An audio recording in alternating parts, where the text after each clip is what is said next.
Welcome to the flowerschool.com video library. I'm Leanne Kessler, Director of the Floral Design Institute, and today I'm here to share with you the classic Thanksgiving centerpiece. Yes, 'tis the season to do centerpiece after centerpiece after centerpiece, and with a few little hints, it can be easy and fun. The base of the design, 1/3 brick of floral foam soaked with flower food, set into a design bowl and then anchored into place with waterproof tape. Score your corners to give yourself flat surfaces to insert the flowers. Then candles, they're a part of the centerpiece world. And I like to use a candle extender, the little taper pick, and I just take and cut the wrapper off the candle, pulling it up but leaving it on. Don't take it completely off. That will protect the candle as you place your flowers. Then setting it in, placing it right down into the foam, repeating. And when you use candles, keeping in mind that the heat when they are lit and the flame will melt each other. So you want 3 fingers distance apart as you place them in, and then you're ready to go.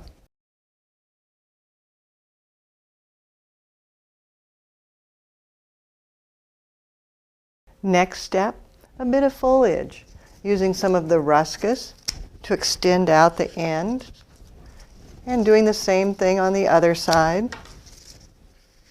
Gives you that elongated movement. Then taking a 3rd piece, cutting it in half, bring it towards the front, forward, and then back. A little bit more using some of the Nandina. Now this you can cut down to smaller bits, trailing out the side on either end, then coming back, bringing it to the reverse side of the design, and again on the reverse. And I work front to back, side to side consistently so that it stays symmetrical. When you're done, you don't want it to look like a front and a back. You want it to look like it's got all sides and looks beautiful no matter which direction you turn the container. Then again, Leanne's rule of thumb is that you always use 3 types of foliage. So we've got the ruscus, we've got the Nandina, then maybe just a few Gaelics tucked very low, bringing them in to help cover the foam. Maybe another one on the back side. And then if you'd like, you can add a little bit of filler at this stage. So what I'm doing is creating just a beautiful vase that is ready to go, a base that is set to hold the flowers. So I just bring it again to the side and to the side,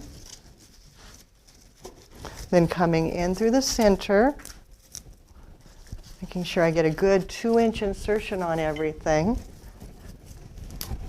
in the center in the back. And maybe one more bit coming down towards the base of the design.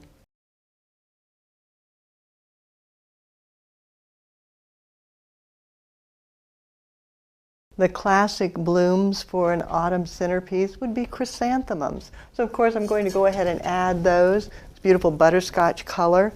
These actually have great long laterals. Sometimes they don't. And then you have to adapt by using whole stems. But these are so nice and long, I can use individual blooms to come out to the side, let it extend outward, repeating that, a little bit shorter, drawing the eye inward, and again, a little bit shorter, pulling the eye in, and repeating again. So I get 3 on the ends to guide your eye from tip inward to the center of the design. Now by doing this in phases with the greens and the filler first and flowers second, you can stop and prepare these ahead of time. The greens and the filler will last for days. So you can do that ahead, and then just as the holiday gets closer, go back and add in the chrysanthemums.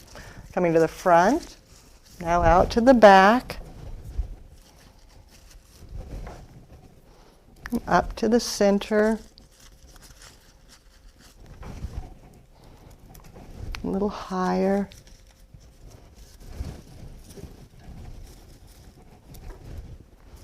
Then switching colors to create interest, adding in some yellow daisy palms.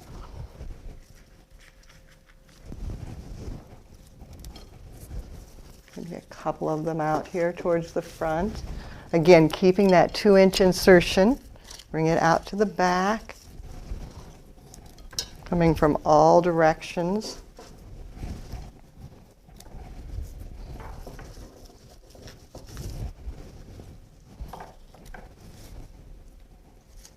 And then yet another color going to the reddish chrysanthemums. Bring out to the side. You can see switching colors creates so much more interest in the design. And sometimes you'll have a bloom that's really short, too short to really extend. Go ahead and use it. Tuck down low. It draws the eye into the arrangement. And that way you don't waste them. They don't just disappear and end up in the garbage can, so that they give value to the design. And then bring longer ones out over the top for a little more fullness. Now with the orange candles, I want to carry that orange on through. So I've got some safflower in a beautiful fuzzy orange. Coordinates so well. Just tucking that. Doesn't need a lot, but some of that orange color, making sure it comes out a little bit over the top so it shows well. Pick up the orange of the candles and carry it through the arrangement.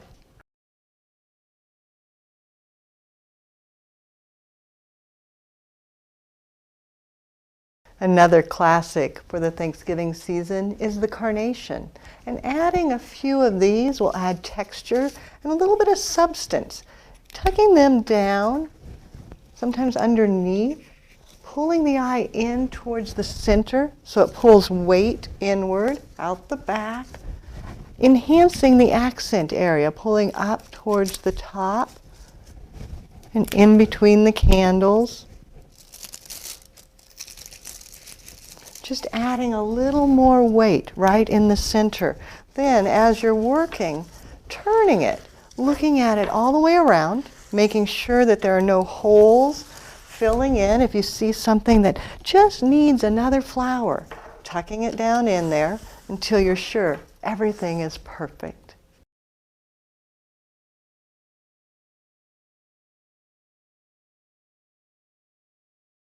Once you've mastered the classic centerpiece, you can easily add fun by just adding a little bit of texture, contrast, interesting materials.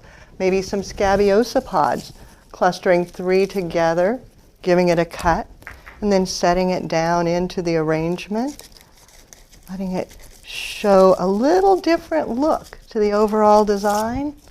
Bringing in a few more out to the side. And the opposite side. And then, of course, out to the back as well. You can do them in 2s, 3s, and 1s. Doesn't matter. Just kind of finding a hole and inserting it in, figuring out where it can fit. That one doesn't. There we go. Found a hole. Maybe another one over here. And then the rose hips. Their long line gives a little bit of interest, giving it a cut, and then another cut. And then the last section, getting rid of the extra bit, and a cut. And then taking the individual pieces and just working them down into the arrangement, out to the sides, coming to the front. Letting it be a little bit longer. Cutting that one down one more time, letting it tuck in, and over here,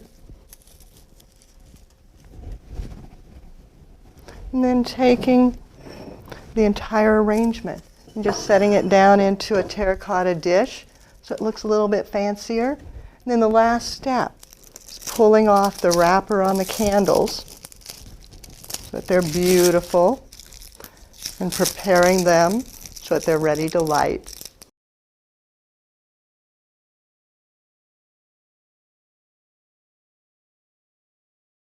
The classic Thanksgiving centerpiece. If you're a professional florist, this is a reminder of the busy days ahead. Use this video for your staff to help them get up to speed. Maybe they've never worked on a Thanksgiving, or maybe this is only their second and they need a reminder of what to expect in the coming days.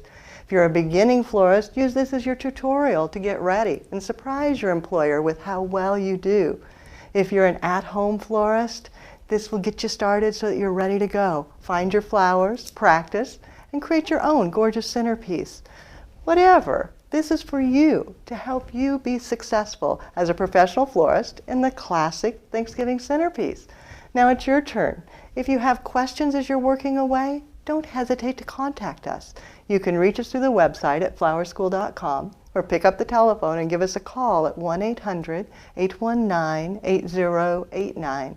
If it's easier, use my personal email. It's Leanne, Leanne, at floraldesigninstitute.com. Have fun and do something you love.